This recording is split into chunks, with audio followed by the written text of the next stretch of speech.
Deputy President Rigathi Gachagua. Somebody facing charges of robbery with violence flashes and dashes out of court, and his lawyers say, we don't know where he is, we don't know where he's going. Then the judge immediately says that we discontinue the proceedings. No, Mr. Speaker. Mr. Speaker, we have gone to school properly. The purpose of university education is for you to have organized thinking, critical thinking, the capacity, Mr. Speaker, to see the difference between right and wrong. The judges were wrong yesterday. To wrongly accuse this House, Mr. Speaker, that we denied Deputy President Rigathi Gachagua an opportunity for fair trial, Mr. Speaker, I felt, Mr. Speaker, that that should not go without challenge. I am happy that you have put it on record, Mr. Speaker, that as a Senate of this Republic, we shall be challenging that finding because we completely disagree with it. We did our work, Mr. Speaker, with utmost good faith, Mr. Speaker. What you have set on record, because I went to bed a very worried man last night, Mr. Speaker, as a leader in the House, Mr. Speaker, and more so a servant of the people. I felt that my very authority and fidelity to the rule of law was being challenged.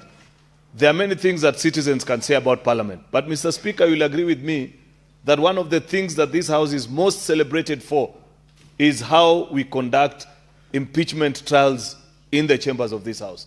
Over the years, Mr. Speaker, as I have been a member of this House, and those that have been here long enough know that at the conclusion of every impeachment trial, Mr. Speaker, notwithstanding how the impeachment ends, this House has always been commended for how it carries out its duty, and it's celebrated for that. I felt, Mr. Speaker, that the judges yesterday night almost swept our work and wanted to throw us under the bus, Mr. Speaker, erroneously so. Mr. Speaker, it need not be lost to those particular judges, like you have correctly cited, Mr. Speaker, that on that particular afternoon when we resumed, this House was ready to present the opportunity to be heard to the client that was before us. Unfortunately, first of all, his advocate, if I recall very well, and I indeed do, Mr. Speaker, told us as a House to our shock that as the advocate on record, I can tell you I don't know where my client is. Then after a few minutes, 30 minutes later, Mr. Speaker, and you granted the opportunity that Advocate Paul Mwite goes to search for his client. 30 minutes later, he returned to this House empty-handed, Mr. Speaker, and said, I am now informed that actually my client has been taken ill. This House requested, Mr. Speaker, as any constitutional organ would, Mr. Speaker, for at least some form of evidence to support that. All Mr. Mwite needed to do, Mr. Speaker, was to inform the House that, give me a few minutes, Karen Hospital, where his client is supposed to have been admitted, Mr. Speaker, is barely 20 to 30 minutes from here. If he had physically to go there, or, Mr. Speaker, given the magnitude of the matter that was before us, he could have asked for an email from that particular hospital confirming what was happening. Therefore, to wrongly accuse this House, Mr. Speaker, that we denied Deputy President Rigathi Gachagua an opportunity for fair trial, Mr. Speaker, I felt, Mr. Speaker, that that should not go without challenge. I am happy that you have put it on record, Mr. Speaker, that as a Senate of this Republic, we shall be challenging that finding because we completely disagree with it. We did our work, Mr. Speaker, with utmost good faith, Mr. Speaker. Lastly, on this particular item of fair trial, Mr. Speaker, and maybe I could say this, listening to the judges yesterday, Mr. Speaker, as I have always argued on many occasions, that there is a clear struggle by members of our bench in this country, Mr. Speaker, to understand the procedures of this House. Either they humble themselves and invite an invitation, Mr. Speaker, for a sort of understanding between us as a legislature and them as a judiciary, so that they better understand our procedures, Mr. Speaker, as opposed to them trying to invent and guide us on how we do some of these procedures. I listened actually with utmost shock. One of the judges argued, Mr. Speaker, that it was faulty for us to elect to trial an impeachment by way of committee of the whole, that we are only supposed to do it by a 10-man committee. I could not believe it, Mr. Speaker. That is a judge of the High Court of the Republic. It is my hope, Mr. Speaker, that these obvious errors which I see judges continue to make on the work of Parliament, Mr. Speaker, that between you as a Speaker and the Chief Justice, that one day you shall organize a colloquium where we can educate each other on procedures of both houses, as opposed to one party appearing to guide the other on procedures of the other arm of government and doing it so wrongly.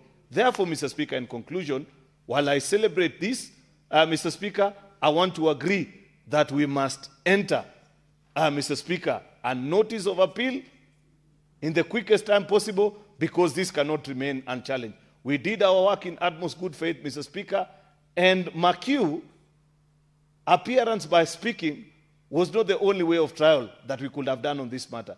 Remember, there were already affidavits that were before us, sworn by the same individual, Mr. Speaker, informing us of his responses to all the matters that were before us. Therefore, listening to him was just to confirm what his affidavits were telling us. Therefore, it is not fair to say that we never granted him an opportunity to be heard by this House. I thank you, Mr. Speaker. Senator Boni.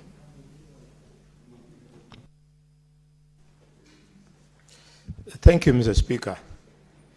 Mr. Speaker, I want to speak strongly on your communication because there is an attempt in this country for certain people, irrespective of their status in society or the offices they hold, to belittle the role of institutions.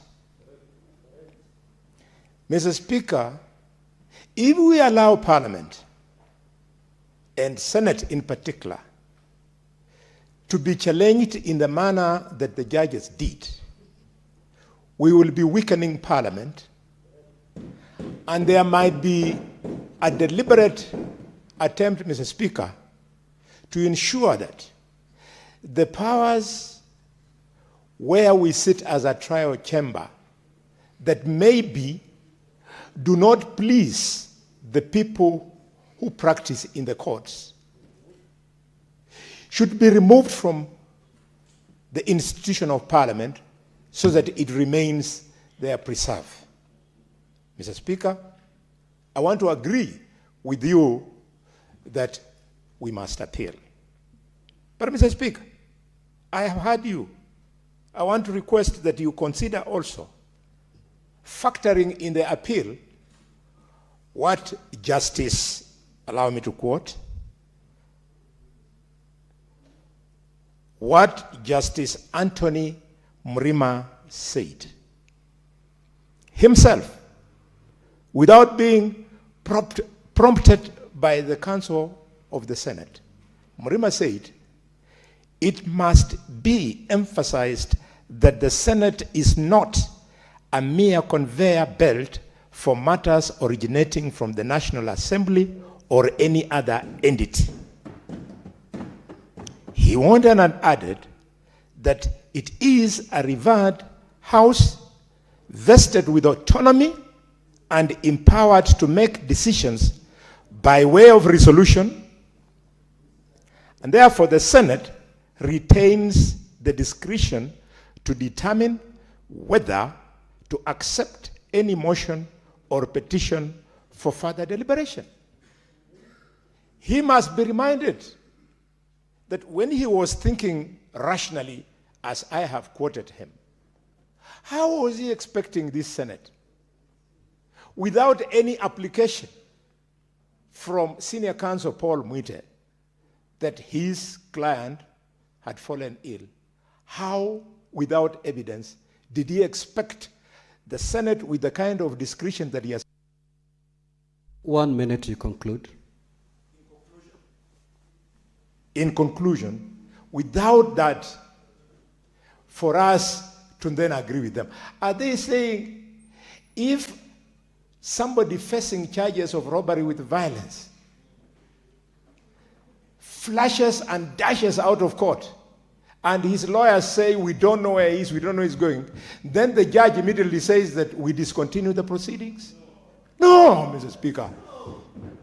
Mr. Speaker, we have gone to school properly. The purpose of university education is for you to have organized thinking, critical thinking, the capacity, Mr. Speaker, to see the difference between right and wrong. The judges were wrong yesterday.